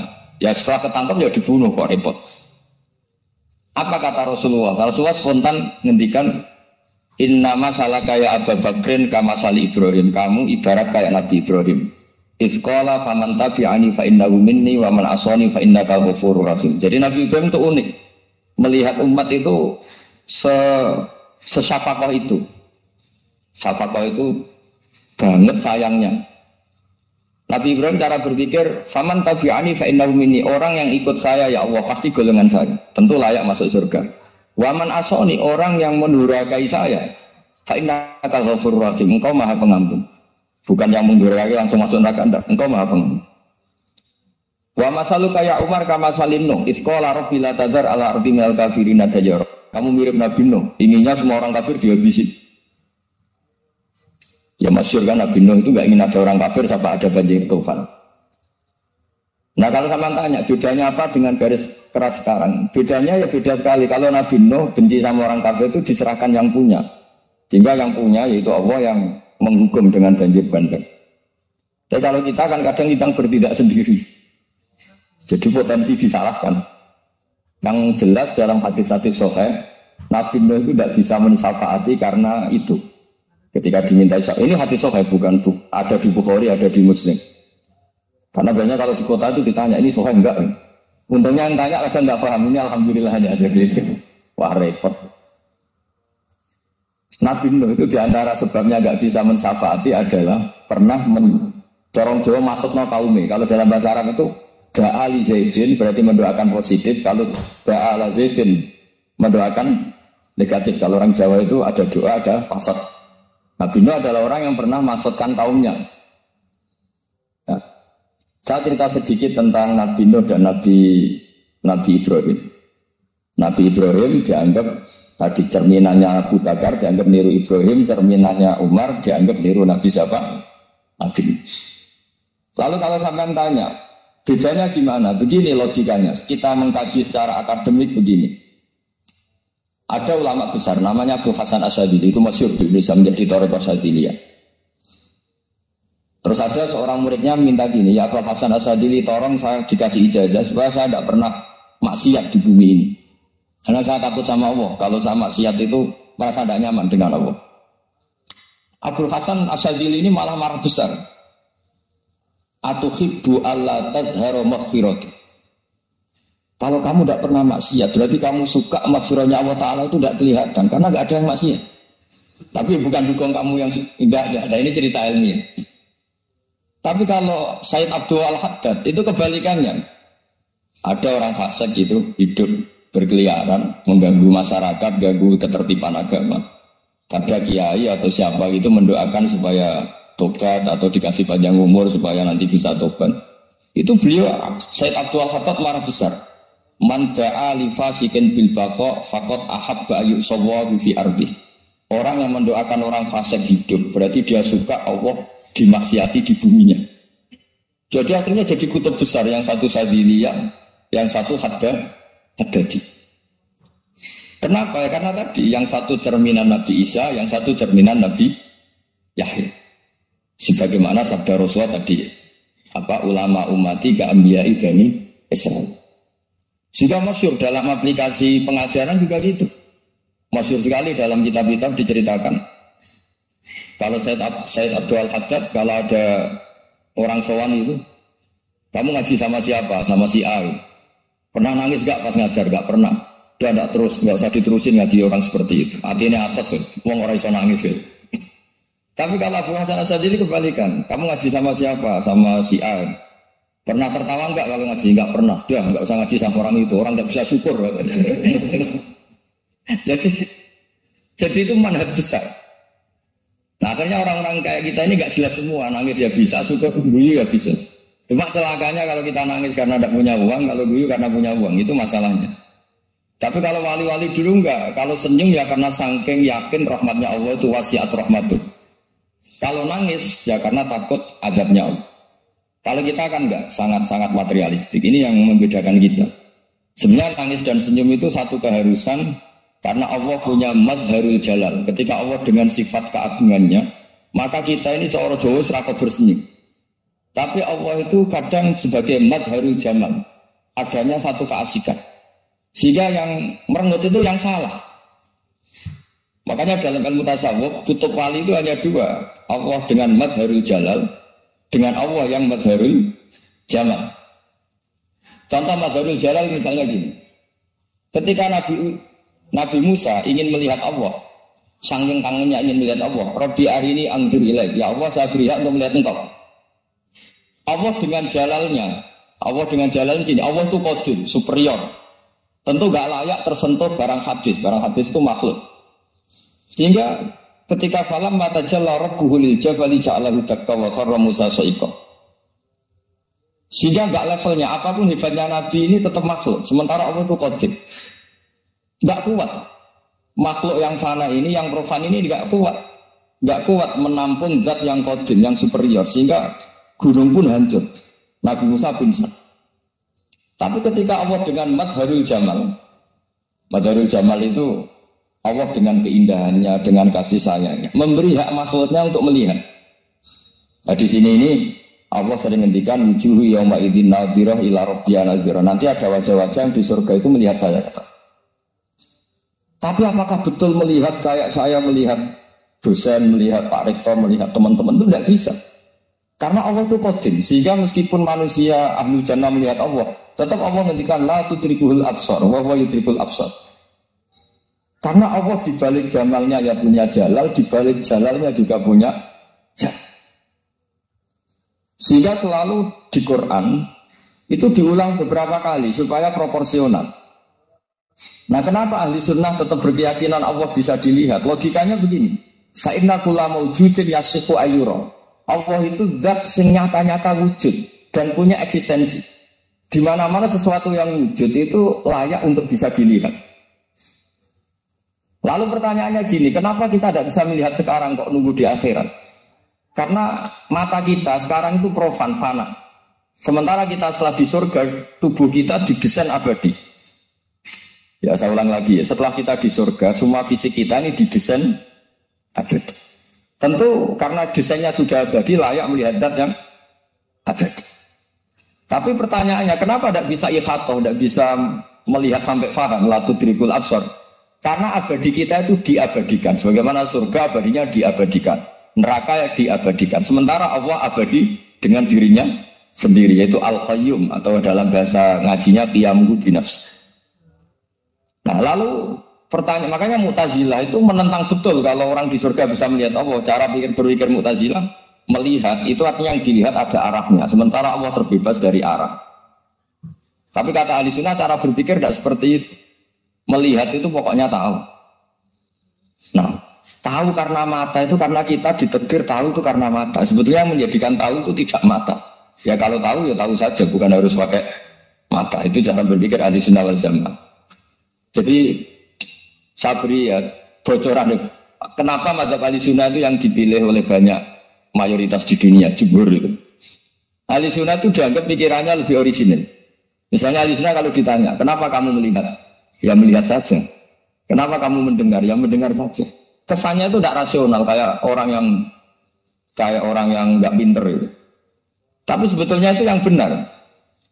Jadi cara berpikir ahli sunnah itu melihat itu menjadi tahu. Menjadi tahu itu bisa karena mendengar, bisa karena melihat, bisa karena dikasih tahu, bisa karena bersentuhan. Sebab itu di Quran itu ada ayat ala ya'lamu man khalaqa, bukankah zat yang menciptakan itu menjadi tahu. Sehingga kenapa Allah itu selalu tahu? Karena Allah yang menciptakan. Kalau kamu tahu karena mata, sekali itu jauh, maka kamu tidak melihat. Atau kamu sekarang buta, kamu tidak melihat. Atau tertutupi barang itu, maka kamu tidak melihat. Tapi kalau kamu tahu karena kamu menciptakan, maka akan melihat terus. Misalnya saya ini tukang batu. Saya ingat betul ketika saya bangun Monas, itu polpen saya tak tanam di dalam Monas. Saya ingat betul kalau polpen saya warnanya putih, tak tanam di Monas 2 meter dari pondasi. Setelah saya pulang ke Jogja ditanya, di dalam Monas ada apa? Ada polpen. Posisinya 2 meter dari pondasi. Kenapa saya tahu? Karena saya menciptakan. Nah, karena menciptakan ini sehingga tahu saya akan terus menerus. Tapi kalau tahu karena mudah sekali barang itu tertutupi, nggak tahu. Misalnya saya tahu jenengan karena dekat sekali jenengan kemana-mana saya sudah tidak tahu. Tapi kalau saya menaruh sesuatu di tubuh Anda, sehingga kamu kemana-mana sudah tahu bahwa barang itu ada di tubuh. Nanti kalau ada yang protes, tapi bisa saja Gus barang itu dicuri orang kemudian Anda tidak tahu. Yang menjadi tidak tahu karena saya sudah tidak menciptakan suasana itu. Selagi saya menciptakan, maka akan tahu terus. Ya, tapi karena Allah ini menciptakan semua yang ada di bumi, maka Allah tahu terus. Jika Allah tahu cara bikin kuman, terus tahu bahwa manusia itu punya kuman, kumannya punya organ, organnya juga punya kuman. Terus tidak kebayang. Kamu bayangkan, makanya Allah itu kalau cerita sederhana, innahu la yastahi ayyadriba masalam ma'al ba'udatan fama fawqaha. Allah itu tidak malu bikin perumpamaan nyamuk, karena nyamuk itu lebih dahsyat timbang gajah. Para pematung itu disuruh bikin gajah masih mampu, bikinkan patung gajah, mungkin masih sanggup. Tapi kalau tak suruh bikin patung nyamuk, nggak usah bikin hidup, patungnya sekecil itu. Padahal nyamuk kecil itu punya organ tubuh. Lalu bikinnya organ tubuh nyamuk itu kayak apa sih? Organnya punya kuman, kumannya punya organ, organnya juga punya kuman. Sehingga orang-orang alim itu baca nyamuk itu lebih jadi ayat Allah ketimbang lihat dinosaurus. Tapi sekarang orang itu nggak tertarik ceritanya. Jadi beda perasaannya orang alim sama orang awam. Kalau orang awam itu melihat mukjizat kan yang dasar-dasar kayak dinosaurus, gajah, wow. Kalau orang alim enggak, malah melihat nyamuk. Kealiman seperti itu terjaga di umatnya Muhammad, di umatnya Rasulullah Muhammad SAW. Karena ketika umat ini enggak ditumbuhi para nabi, itu Allah menjamin Muhammad, ulama umatmu nanti punya kemampuan seperti nabi. Tentu tidak dalam keutamaan ya, keutamaan tentu enggak sekelas sama nabi. Kenapa itu terjadi? Karena tadi para nabi ini mewakili kalau kita sangat mencintai Indonesia, maka kita akan tegas siapapun yang ingin menghancurkan Indonesia. Itu kira-kira cerminan Nabi Nuh. Kalau kita sangat mencintai Allah, maka kita akan benci sebenci-bencinya sama orang yang mendurhakai Allah. Tapi masalahnya, Allah yang kita cintai itu memaklumatkan diri kalau bersifat ghafur, pengampun. Sehingga kalau kita terlalu kasar, ini kan yang kita cintai bersifat ghafur kok kita kasar. Di sini Nabi Ibrahim. Beliau sangat mantau sekali sama yang durhaka sama Allah. Tapi yang mau mantau gimana? Zat yang mengajarkan itu bersifat ghafur. Maka kita mau tidak mau, makanya ada riwayat mengatakan tasallaku bi akhlaqillah, kamu bertata krama kayak akhlaknya Allah. Akhirnya ya sudah, kita mau apa coba? Kira-kira kalau kamu mencintai seseorang, itu potensinya kan dua, protektif. Ada telepon itu dari siapa? Cewek mau cowok, protektif. Itu bukti cinta, bukti sudah kan tidak tahu. Tapi misalnya kamu cinta perempuan terus anak sama lelaki gak apa-apa, jalan sama lelaki gak apa-apa, sama masa lalunya pacarnya juga gak apa-apa. Itu cinta apa pembiaran? Kan sama-sama gak jelas. Nah kira-kira mencintai Allah itu kira-kira analoginya seperti itu. Kalau yang satu protektif, Allah harus satu-satunya yang disembah. Gak boleh didurhakai, gak boleh dikhianati. Sehingga ini sangat keras sekali. Ini Nabi Nuh. Di sini ada Nabi Ibrahim. Karena orang yang kita cintai bersifat ghafur. Jika kalau kita terlalu tegas beda dengan sifatnya Allah yang bersifat ghafur. Nah umatnya Nabi seperti itu mulai dulu. Ada yang moderat, ada yang keras, ada yang setengah keras, setengah moderat. Ada yang ngambil sikap, boleh mangan turu, sementara mati. Itu lebih baik itu timbang punya ijtihad tapi gak jelas mendingan. Itu ada riwayatnya, suatu saat ibadah akhir umatku terbaik adalah tidur.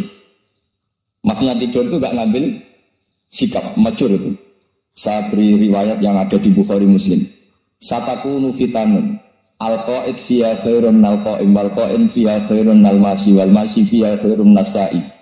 Nanti di akhir zaman itu banyak fitnah, kata Rasulullah. Yang duduk lebih baik ketimbang yang berdiri. Yang berdiri lebih baik ketimbang yang jalan. Yang jalan biasa lebih baik ketimbang yang jalan bergegas. Man tasyarrafa laha tastasrifu. Fitnah itu adalah siapa yang terlibat maka akan semakin parah. Sehingga semenjak itu ulama berpikir nanti di akhir zaman kalau ada fitnah itu sebaiknya orang ngambil sikap sepasif-pasifnya, secuek-cueknya. Jadi semua syurahul hadis sepakat makna hadis ini apa? Orang disuruh sikap secuek-cuek. Misalnya pilihan presiden, contoh kecil pilihan presiden. Mungkin para intelektual nggak merasa, tapi kalau ulama itu cara berpikir beda. Pilihan presiden, kamu fanatik milih A, yang satu fanatik milih B. Ya presiden atau bupati atau gubernur. Terus yang satu bilang gini, wah kalau nggak di presiden A, nggak di bupati A, nggak di gubernur A, negara ini rusak. Mungkin betul dari segi jejak rekamnya A ini bagus. Tapi pertanyaannya secara tauhid, bagaimana Anda menggantungkan kesejahteraan sama makhluk? Kamu nggak pernah terusik begitu kan para intelektual? Itu kan melukai. Bagaimana mungkin Anda menggantungkan kesejahteraan dengan seorang makhluk? Wah kalau di presiden A pasti Indonesia makmur, kalau bupati A pasti Sleman makmur, pasti Bantul makmur. Nah, bagaimana mungkin makhluk yang sedang soleh kamu pastikan selalu soleh? Wong dia makhluk bisa berubah. Sementara yang B misalnya fasik, wah kalau dipimpin B pasti rusak negara. Bagaimana kamu pastikan B yang fasik selalu fasik? Dia saja dia husnul Fatimah, yang fasik pas mimpin jadi soleh, yang soleh pas mimpin jadi fasik. Akhirnya ulama tangan Allah, sikapnya nggak jelas. Saya ini termasuk orang yang terkenal nggak jelas. Karena kalau ditanya, Gus sampai pilih presiden mana, bakti mana? Sangat pangeran sing jadi aku loyal ini. Wah, anak pangeran yo kacau. Wah, kacau menan anak pangeran dan sekali. Ini kan sudah tidak sambung karena pikirannya ulama. Memang nggak beda, cara berpikir ulama itu beda. Bahkan bapak saya itu kalau didik saya itu begini. Kalau meseli saya atau ngirim saya dulu itu kan pakai mes. Ini uang kamu 500.000 untuk kamu. Mesti ditambahin 100.000 ini untuk buat jajan sama teman-teman. Mesti ada uang pokok, ada uang sedekah.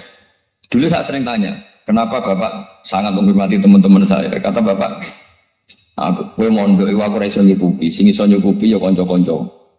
Ternyata betul, rata-rata anak kuliah atau anak mondok uang pribadinya kan 8 hari dari dikirim sudah habis. Berarti kan masih 22 hari kok bisa hidup itu kan barokahnya teman-teman itu. Malah yang agak beling itu 1 hari sudah habis, berarti ada 29 yang bergantung sana sini. Sehingga Nabi dulu cara ngedikan itu unik. Kata Nabi, da'un nasayar zukuwahu ba'duhum ba'duh. Manusia barnawa itu saling memberi rezeki. Ketika ada kolab, Medina itu pernah kolab, terus sekarang pernah defisit. Beberapa pakar ekonomi datang ke Rasulullah, ya Rasulullah, sa'ir, tolong dikasih harga standar. Tapi apa jawabannya Nabi? La tusairu fa inna Allaha wal musair. Kamu jangan kasih harga, Allah sendiri yang menentukan harga itu. Terus kata Nabi, kenapa engkau begitu ya Rasulullah? Ini negara harus ditentukan harga karena gini-gini. Kata Nabi, saya tidak ingin ketemu Allah dalam keadaan dolim. Tapi ini tentu di teori ilmu modern ini masalah. Tapi menurut orang modern. Tapi kalau menurut ilmu hakikat itu nggak akan masalah. Misalnya, kenapa Nabi tidak menentukan harga dalam keadaan negara seperti itu? Jawabannya pakar-pakar hakikat. Ya saya ulang lagi pakar-pakar hakikat. Begini, misalnya ada orang menimbun supaya nanti harganya mahal. Ya. Terus ditimbun terus sampai nunggu harganya mahal. Lama-lama dia sadar kalau timbunannya nggak ada gunanya karena ternyata orang nggak beli. Nah, ketika orang nggak punya kemampuan beli, yang menimbun juga tidak punya uang. Nah, tapi kalau sama tanya, tapi Gus Ara tuku barang pokok kan kita mati karena kehabisan stok. Itu masalah tauhid Anda. Bagaimana mungkin kamu bayangkan seorang makhluk tidak bisa hidup atau nggak dapat rezeki? Nabi itu orang yang sampai ke derajat hakikat, jadi tidak pernah bayangkan gitu. Salah sampean jadi orang yang tauhidnya masalah. Sehingga terbayangkan, wah kalau negara ini kayak, wah kita makan apa? Kalau negara nggak stabil, wah kita gimana? Itu nggak bisa seperti itu. Dulu ketika kita dijajah Belanda, Itu kiai-kiai kita, Mbak Hasyim Asy'ari, Mbak Ahmad Dahlan, mondoknya di Mekah. Sampai alim alama, dua beliau Mbak Hasyim sama Mbak Ahmad Dahlan itu ngajinya sama-sama Syekh Khotib Minangkabau. Cuma Mbak Hasyim lebih menekuni ke Syekh Mahfud Termas, yang satu menekuni Syekh Khotib Minangkabau. Jadi dua beliau itu ngaji di guru yang sama. Mbah saya, buyut saya itu ya sudah mondok Mekah, zaman dijajah Belanda. Sekarang kita agak dijajah, agak mondok di sana. Buyut saya itu zaman itu sudah haji. Buyut kelima saya itu dulu kalau ingin cari tempat yang teduh itu masuk ke gua. Itu masuk gua itu hanya kepalanya saja, kakinya masih di luar. Karena gua di Arab tidak seperti gua di sini. Kalau gua di sini kan orang bisa masuk semua. Kalau gua Arab kan hanya celah-celah batu-batu besar. Sehingga ketika Rasulullah hijrah ke Madinah singgah di Gua Sur, kata Abu Bakar gimana? Andai kan ada orang kafir di depan gua, kata Abu Bakar gimana? Andai kan mereka melihat kakinya pasti melihat kita, karena gua di sana itu satu tubuh tidak bisa masuk penuh. Kalau gua di sini kan ada yang mobil saja bisa masuk. Nah, itu bahasanya kalau mau istirahat itu masuk gua, separuh badan di dalam gua, separuhnya masih di luar. Nah sekarang terus kita bilang, wah kalau kita negara tidak stabil, kita haji kemana dulu sama dijajah Belanda kita. Jadi yang menurut saya terangkan di antara sifat dasar orang-orang baik adalah di mana saja, kapan saja itu memberi manfaat. Termasuk tentu saat paling sulit. Jadi Nabi Isa menceritakan dirinya itu wa ja'alani mubarakan nama kuntu, saya ditakdir Allah berada di mana saja memberi berkah, memberi kemanfaatan bagi orang lain. Ada beberapa cerita tentang Nabi Isa. Jadi perlu diketahui ada 3 nabi yang seperiode. Satu Ibrahim dan Nabi Lut. Ibrahim itu sama Nabi Lut itu pernah paman. Kedua Nabi Musa dan Harun. Sebenarnya jadi nabi itu Nabi Musa, tapi Nabi Musa karena al-sat tulisannya anda jelas, minta Nabi Harun, ya tentu minta kepada Allah supaya Nabi Harun jadikan nabi. Terus ketiga Nabi Isa dan Yahya. Yahya bin Zakaria, terus Isa ini pernah keponakan Zakaria. Kira-kira kalau di Jawa ya misanan antara Yahya dan Jawa Isa. Jadi ada 3 nabi yang seperiode. Tapi yang paling berkompeten, yang sederajat kira-kira seperti itu hanya Isa dan Yahya.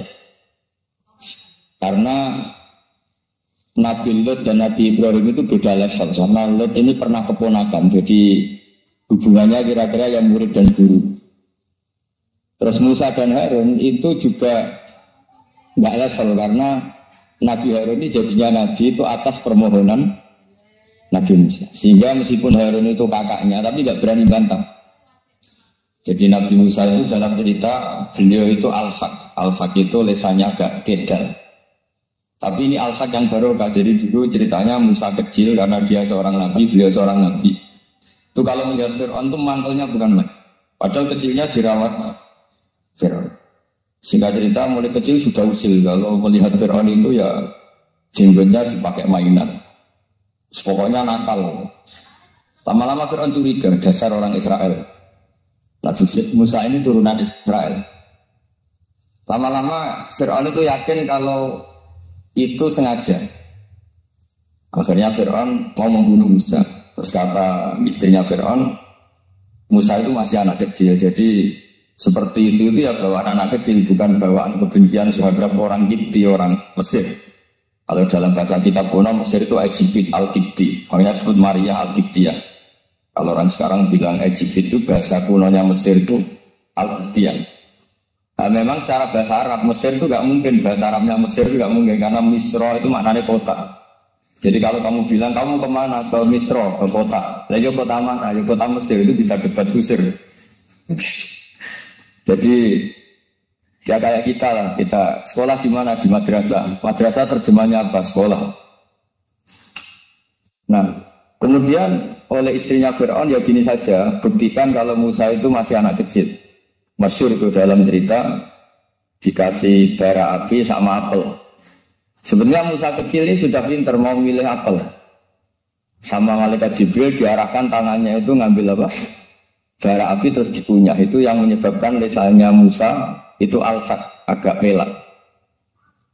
Nah ketika jadi Rasul itu akan repot karena nanti harus pakai penerjemah. Jadi seorang Rasul tapi lisannya tidak cakap. Akhirnya Nabi Musa realistis ngendikan ketika diutus wa akhi Harun wa afsahu minni lisanan fa arsilhu ma'iyarid ayyusaddiquni inni akhafu ayyukadzibun. Ya Allah, saudara saya Harun itu lisannya lebih fasih. Tolong jadikan dia Rasul sebagai penguat saya. Akhirnya Allah mengabulkan doanya Nabi Musa, kemudian Harun dijadikan sebagai apa? Rasul. Sehingga meskipun satu angkatan, Harun dan Musa ini enggak level. Artinya enggak level itu ya Harun yang takut Musa. Terus ketiga ini Nabi Yahya dan Nabi Isa. Ini umurnya ya seangkatan, kecerdasannya, jadi nabinya sama-sama mulai kecil. Kita tahu Nabi Yahya termasuk yang diberi kitab Allah, ya Yahya khudil kitab biquwwah wa atainahu hukma sabiyya. Yahya berpeganglah kitab secara kuat dan dia saya kasih kenabian ketika kecil. Sama dengan Nabi Isa yang disebut wa yukallimun nasa fil mahdi wa kahla. Sehingga karena selevel dua nabi ini menjadi figur besar dalam manhaj, dalam metode dakwah. Dua, karena masih misanan, jadi kalau Jawa kira-kira mirip misanan. Dua nabi ini kalau memilih satu kampung, itu kalau Nabi Yahya, itu milih kalau singgah di satu kampung, Nabi Yahya mesti tanya, orang sini yang paling soleh siapa, yang paling baik siapa. Ya terus singgah atau nginap di rumahnya orang baik tadi. Tapi kalau Nabi Isa enggak, orang sini yang nakal siapa, yang paling beling siapa. Terus Nabi Isa singgah di situ. Akhirnya ada pertanyaan dari Nabi Yahya, lima tanzilu ala syirarin nas. Kenapa kamu selalu singgah di orang-orang nakal? Syirarin orang-orang nakal. Masyhur itu Nabi Isa menjawab, ana tabibun udawil mardo. Di mana-mana Nabi itu ibarat seorang dokter, kerjaannya tentu menyembuhkan orang-orang yang sakit. Jadi dua nabi ini sering berdebat, tentu debat yang baik. Dan itu menjadi cara Jawa itu pun jadi ilmu. Jadi manhaj ilmu besar antara Yahya dan Isa. Begitu juga Nabi Yahya itu kelihatan agak gak rileks, panik, saking takutnya sama Allah. Kalau Nabi Isa itu rileks, pokoknya kumpul orang-orang nakal ya rileks. Akhirnya ada dua pertanyaan sekaligus nanti jadi dua manhaj. Kenapa kamu sering sering kalau bahasa Arab itu abasai. Terus yang Nabi Yahya balik bertanya, kenapa kamu sering senyum, sering tertawa? Kenapa memangnya? Terus ka'annaka ta'manu min makrillah. Kamu sering senyum kayak kami sudah terbebas dari azab Allah, dari ditegur Allah, seakan-akan kamu orang paling benar yang enggak akan salah. Nabi Isa bertanya, sama kamu sering masam, sering merot, ka'annaka taqnatu rahmatillah, seakan-akan kamu putus asa dari rahmatnya Allah. Sehingga kemudian itu jadi manhaj besar. Kalau terlalu senyum, ya dianggap orang yang kayak nggak punya perasaan dosa. Tapi kalau terlalu masam, terlalu merenggut, seakan-akan rahmat Allah itu terbatas. Sehingga seakan-akan Allah itu rahmatnya nggak cukup lah untuk mengelola manusia ini. Sehingga itu jadi metode besar yang masyhur itu dalam sebuah hadis Nabi ngendikan, ulama ummati ka anbiya Bani Israil. Ulama umatku itu kapasitasnya atau fungsinya atau manfaatnya setingkat nabi-nabi Bani Israil. Karena ketika umat ini enggak ditunggui para nabi setelah Rasulullah SAW, itu yang nunggui hanya ulama. Tapi ulama ini sudah cukup mewakili para nabi Bani Israil. Dan banyak syurahul hadis, para menyarah hadis mensarahkan Nabi tidak ngendikan ulama ummati kamisli seperti saya, tapi ka'ambiyai Bani Israel, bagaimana nabi-nabi Bani Israel. Nabi Bani Israel itu macam-macam, termasuk ada yang tidak nikah, yaitu yang bernama Yahya dan Isa. Delala umatnya Nabi itu ada orang alim alamah yang ilmunya melegenda, yaitu namanya Imam Nawawi. Itu tidak nikah sampai kabundut. Meskipun dalam ajaran syariat Nabi aneka sunnati, tapi selalu ada orang yang ditakdir tidak nikah. Karena masyhur, karena sibuk ngurus ilmu. Bukan karena tidak laku, yang jelas itu bukan karena tidak laku. Imam Nawawi itu ganteng, orangnya yang normal. Tapi karena sibuk nulis, beliau sampai kabul itu tidak nikah. Imam Sibawayh itu suka sekali sama ilmu, menjadi istri utamanya ya ilmu. Dia ganteng, Sibawayh itu maknanya itu apa? Dia ganteng sekali, sampai banyak cewek yang senang. Akhirnya dia nikah. Saya nggak pernah dikumpulin. Dia belajar terus. Ketika beliau ke pasar, dulu nggak ada supermarket, beli kertas, kitabnya dibakar semua sama istri. Dikira istrinya terus mencintai dia, malah diceraikan. Itu siapa Imam Sibawayh. Terus ada umatnya Nabi yang paling unik di dunia. Mungkin Pak Dosen, saya, Kiai pun nggak bisa niru. Itu ada orang tuh ganteng sekali, istrinya cantik sekali. Itu tahu-tahu sudah 10 tahun tidak pernah hubungan suami istri. Karena ketika si suami itu tahu istrinya cantik, itu langsung sholat sujud syukur, sholat terus, saking senangnya punya istri cantik. Yang istrinya cantik juga solehah, tahu suaminya ganteng ya terus sholat terus syukur. Itu sampai berhari-hari bertahun-tahun.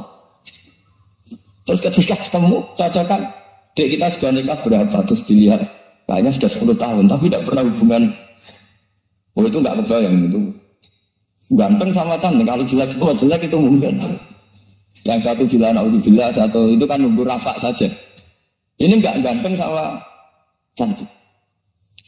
Nah, kenapa kualitas ulamanya Rasulullah itu bisa seperti Nabi Bani Israel? Karena agama ini, umat ini sudah ada ditunggui para nabi. Jika mau tidak mau kualitas ulama, alhamdulillah barokahnya Nabi itu berkualitas kayak nabinya Bani Israel. Soal kebahagiaan. Nenek moyang pulau jenengan itu anaknya banyak. Dijajah Belanda, jajah Jepang, ya nyatanya anaknya banyak-banyak. Itu kira-kira bahagia apa enggak sih? Nah, artinya gini, ya tentu kita tidak ingin dijajah itu tentu ya. Tapi kita ini selalu latah. Wah kalau ekonomi jatuh kita makan apa? Kalau kita dijajah kita tidak perlu seperti itu. Rahmatnya Allah Ta'ala itu akan adrokatna. Rahmatnya Allah Ta'ala akan menemukan kita. Apapun kondisi kita, apapun keadaan. Ini cara berpikir tauhid.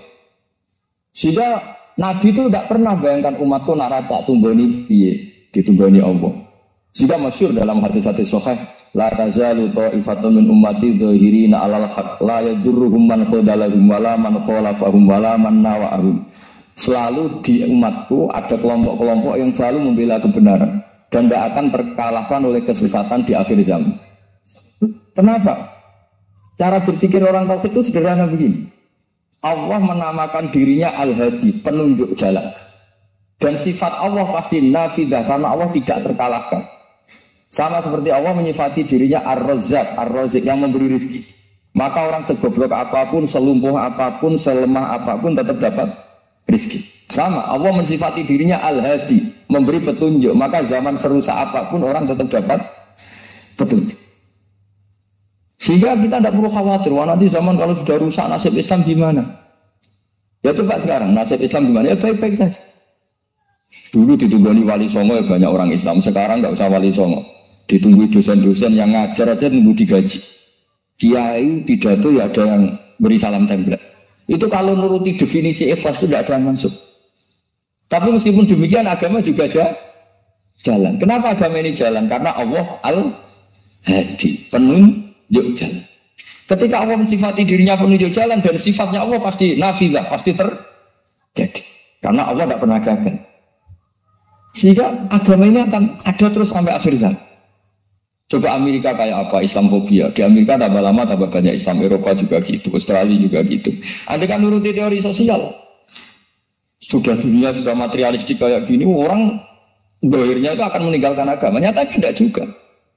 Saya pernah di Korea seminggu, itu di negara ateis. Itu TKI ke sana tuh nyari uang. Ternyata itu pikiran bikin masjid, bikin komunitas Islam. Coba siapa yang menggerakkan hati itu? Hanya Allah Subhanahu wa Ta'ala. Jadi cara berpikir tauhid saya ulang lagi, saya mohon sekali di pengajian ini saya cerita wajah alani mubarakan aina kuntu. Jadi cara berpikir sekian nabi, terus kita punya karakter tertentu, kita milih nabi ini itu sah. Karena ulama umati ka'ambiyai Bani Israel. Ulama umatku itu ibarat kayak Nabi Bani Israel. Jadi ada yang milih tadi. Seperti Nabi Isa fokusnya ngurusi orang-orang nakal. Itu juga bagus karena di mana-mana Nabi itu seperti dokter. Tapi Nabi Yahya hanya berkawan sama orang-orang soleh. Kita tahu berkawan orang fasik itu resiko ketularan. Iman pas-pasan wae kanjana nang fasik kan taqabbalallahu minna minkum gitu. Wong kamu sendiri tidak sehat-sehat amat berteman orang penyakitan kan bahaya. Tapi kalau kamu sebagai dokter kok hanya berteman orang sehat, lalu kamu penelitiannya gimana? Masa saya dokter spesialis pernah penelitian semua orang sehat saya pernah saya teliti. Itu dokter aneh apa enggak? Saya dokter spesialis TBC, spesialis paru-paru. Yang kamu tulis apa? Semua orang sehat. Pernah meneliti yang sakit? Enggak pernah. Kan ya jadi dokter aneh. Tapi misalnya terus kamu sendiri terus berteman orang penyakitan terus kan ya rawan tertular. Nah, ini ada dua figur yaitu Nabi Yahya dan Nabi siapa? Ya saya kira demikian. Begitu juga era Sayyidina Umar, era Sayyidina Utsman, Ali. Itu juga ngalami orang-orang yang ekstrim. Misalnya begini, saya contohkan korban-korban ekstrim yang real. Sayyidina Ali itu masyhur, dia punya musuh besar namanya Muawiyah. Karena permusuhan ini tidak bisa dihindari. Jadi kalau dalam fikih Islam ini anak-anak saya ajari fikih. Kalau orang mukmin membunuh orang mukmin itu hukumnya dosa besar apa kecil? Besar. Itu di bab qisas. Tapi orang fikih itu unik. Di fikih itu ada kitab usial namanya. Di takrib ada kitab usial. Dan di situ ada penjelasan mangkutila dunamali fahuwa syahid. Orang yang dibunuh karena membela hartanya atau keluarganya itu dia mati syahid. Kalau dia posisi membunuh maka malingnya atau penjahatnya muhadarun damu. Gak punya hak untuk kisos karena dia anggap gak ada artinya darah. Nah sekarang begini, suatu saat ada garong ke rumah Anda ingin membunuh Anda karena ingin mengambil harta Anda. Anda ingin ingat status mukminnya atau status garongnya. Terus kamu mau dibunuh diam aja. Saya tidak mau membunuh orang mukmin atau membunuh orang musyrik. Nah, kesulitan yang dialami Sayyidina Ali seperti itu. Orang-orang Khawarij cara berpikir Ali ku geblek. Wong mukmin kok ben mateni mukmin. Muawiyah ya geblek pisan. Wong mukmin kok ben mateni orang. Padahal suasana sudah kacau. Ketika seorang penjahat mau membunuh yang punya rumah dan yang punya rumah ingin membunuh penjahat, itu namanya mukmin bentrok sama orang mukmin. Apa orang benar sahibul hak ingin mempertahankan haknya? Tidak sampai saya tanya. Itu sahibul hak yaitu yang punya rumah ingin mempertahankan haknya. Meskipun dalam duel ini kadang terjadi pembunuhan. Nah di sini ini ya, ulama ahli sunnah menyebut masalah istihadiyah. Kelompoknya Sayyidina Ali mempertahankan nyawanya meskipun dengan cara membunuh pasukan Muawiyah. Pasukan Muawiyah juga mempertahankan nyawanya meskipun harus membunuh pasukan Ali. Zaman itu susahnya istihadiyah. Tapi orang Khawarij cara berpikir enggak, ini biang keladi masalah itu Ali sama Muawiyah. Mereka malah rapat, ya sudah dua-duanya bunuh saja.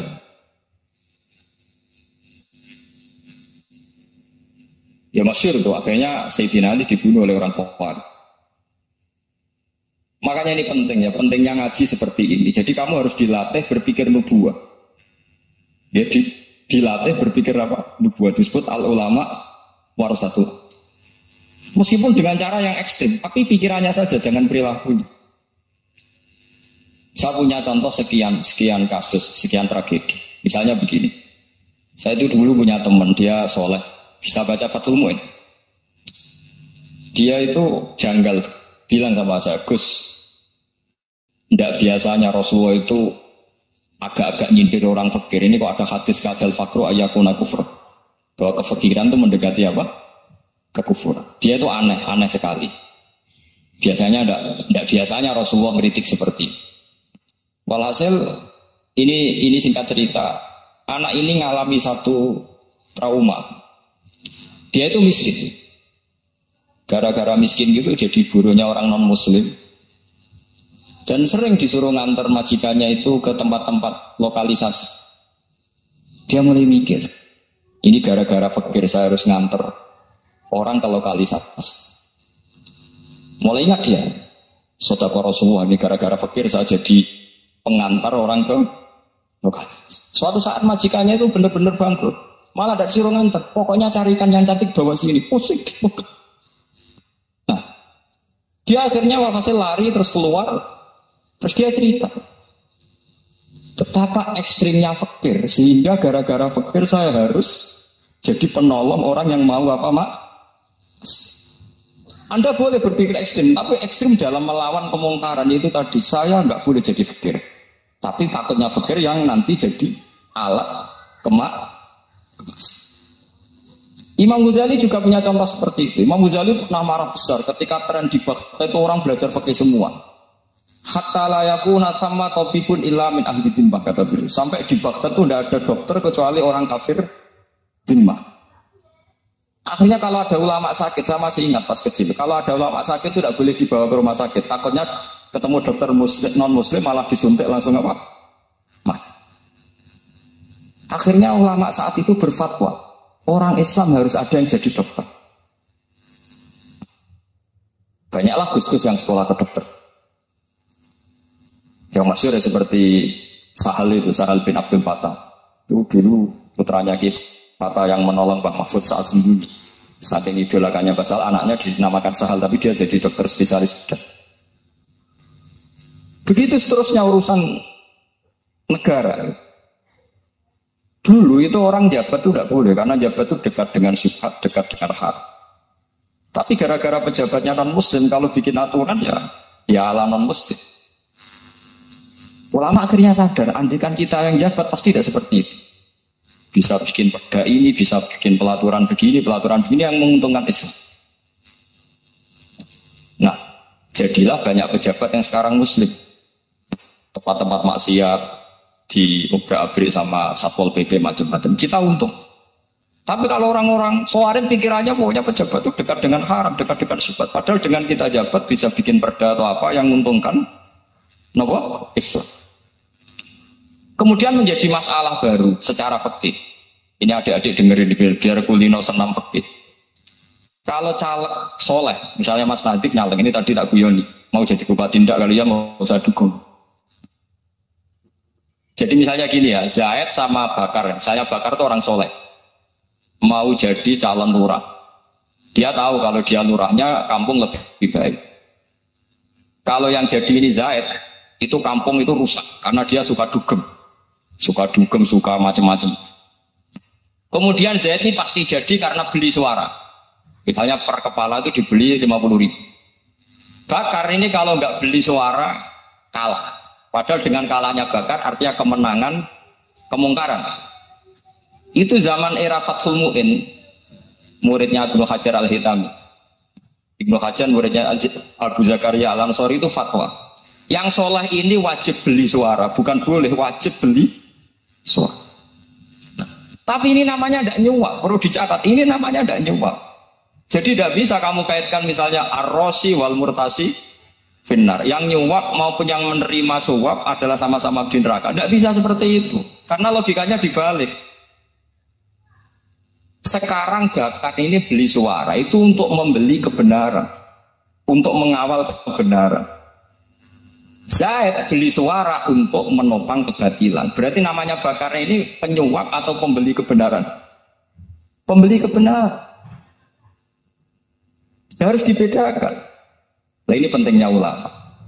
Memang nyatanya seperti itu.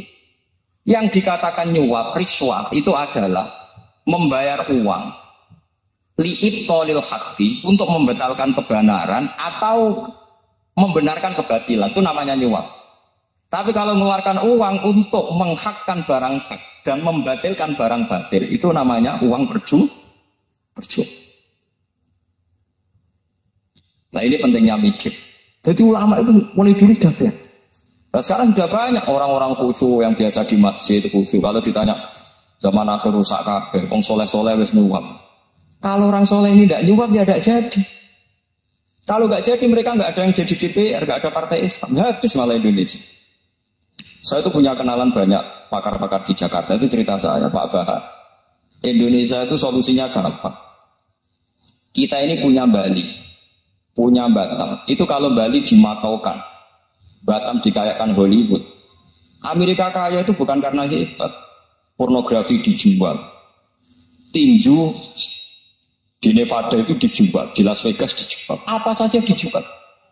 Kok tidak kaya itu gimana? Sementara Indonesia mau aur-auran gitu sukan partai Islam. Sebenarnya Indonesia gampang. Kalau ingin kaya, Bali itu dikayakan Hollywood atau dikalahkan Macau. Jadi kota judi. Batam dijadikan kaya Las Vegas. Itu transaksinya pasti triliunan. Orang kemana mau dijual, judi dijual, orang tinju dijual. Tapi gara-gara ada partai Islam, nyari rumus solusi ekonomi itu yang enggak seperti itu. Akhirnya kangelan. Akhirnya rapat isi. Tapi barokah tetap barokah partai apa? Yang menangnya caleg-calegnya rata-rata ya beli. Kalau tidak beli habis. Saya bukan menghalalkan nyuap, enggak. Kalau nyuap tetap haram ila yaumil qiyamah. Tapi kalau suratul masalah seperti ini kamu mengatakan suap itu beda. Ini suratul masalah yang tidak ada kaitannya dengan asal lawannya batil ya. Kecuali lawannya sama-sama hak. Dua calon di kampung itu soleh sama soleh. Ini yang soleh tidak boleh karena siapapun yang jadi soleh itu tidak boleh.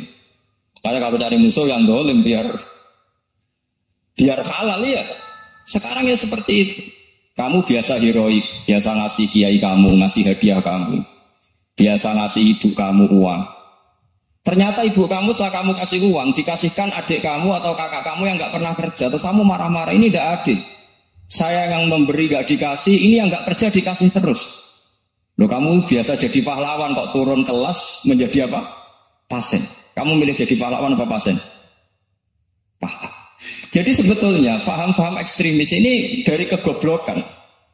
Dari kegoblokan berpikir nubuwah sehingga tidak punya rasa ibadah. Nah ini yang menjadi orang-orang ekstrim. Jadi korban pertama ekstremitas itu bukan sahabat tapi Rasulullah SAW, yaitu Nabi dibilang oleh mereka, "I'dil ya Muhammad, kamu kalau bagi harus adil." Pikiran mereka kalau adil sama rata sama. Jadi kalau pakai pikiran itu, saya minum di sini itu haram. Mau ndak ikut bikin kok minum. Ayo nak tamu, teko-teko mangan, semasak kangelan lho. Itu jajan bareng. Itu sama seperti kasusnya Bahram Al-Majusi. Dia itu seorang raja kaya, punya anak cantik. Dipikir-pikir, anakku ayu dirabek nang liya rugi, sing gedhekno aku sing rumah aku dirabi wong liya. Maka dia berpikir mau dinikahi sendiri. Karena tadi melihat Mas Nadif ya orang Kenya tadi, apa negeri ya, ini jenis. Malah gak layak itu pas dia udah ngomong. Ini Mas Nadif ini termasuk harus mendukung gerakan tidak ekstrim. Nyawanya masih itu karena barokahnya beliau agak-agak gitu. Tapi nggak sampai liberal ya, agak-agak pokoknya itu. Karena ketika ada gerakan ekstrim di Mesir, itu termasuk dia DPO. Ternyata setelah ada intelijen, beliau pas buka itu nggak makan dulu tapi rokok dulu. Wah ini bisa orang sekuler, tidak ekstrim. Akhirnya nyawanya sampai sekarang itu barokahnya rokok pas iftar itu pas. Nah tanya ini masih hidup ya Mas Jadi. Ya pernah sepuh sama saya. Jadi pikiran-pikirannya Bahram itu seperti itu. Walhasil akhirnya Bahram itu menikahi anaknya sendiri. Masyhur itu dalam cerita.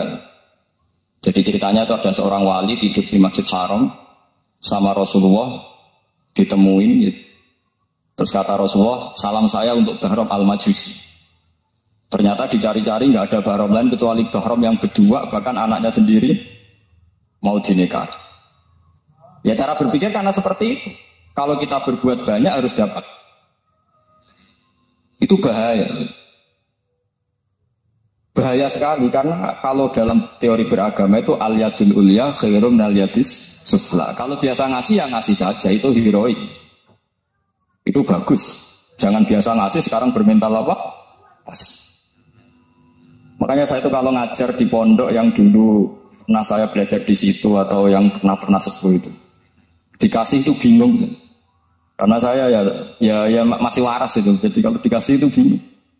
Tapi banyak juga guru-guru yang dulu ngaji lama setelah ngajar di pondok alma maternya nuntut. Itu saya tidak tahu itu. Itu sudah ada agak-agak kayak itu tadi. Walhasil si Bahram tadi itu, ini cerita harus saya teruskan karena nggak boleh diputus. dapat salam dari Rasulullah. Ternyata di balik nakalnya dia itu pas mau bulan pertama, malam pertama itu ada seorang janda sepuh ke situ. Ganggu dia tentu ya. Ketika dikejar pulang lagi sampai 3 kali. Dia tanya, kenapa Bu kamu begitu? Katanya, saya ini anak-anak saya kelaparan. Kalau saya pulang, anak-anak saya nangis minta makan. Saya ingin minta Anda. Tapi setelah saya ingat Anda ini majusi, saya mukmin, saya mukminah, saya pulang. Ya sudah Bu, kamu di rumah saja. Nanti saya kirimi makan. Dikirimi sendiri, padahal dia seorang raja orang kaya. Barokahnya itu dia dikasih tobat sama Allah. Dan paginya ketemu tamu yang mengirimkan salam dari Rasulullah SAW. Akhirnya Bahram ini menjadi muslim. Tapi intinya berpikir seperti tadi itu salah, bahwa kalau saya jasa banyak harus mendapat apa? Ini cara berpikir orang-orang Khawarij. Iya, saya pernah ditanya seorang dosen. Gus, saya ini kalau baca sejarah perang Badar atau perang Uhud, yang saya tidak nerima itu satu. Kenapa setiap ghanimah harta orang kafir dan istrinya orang kafir kok disita orang Islam, dan yang perempuan jadi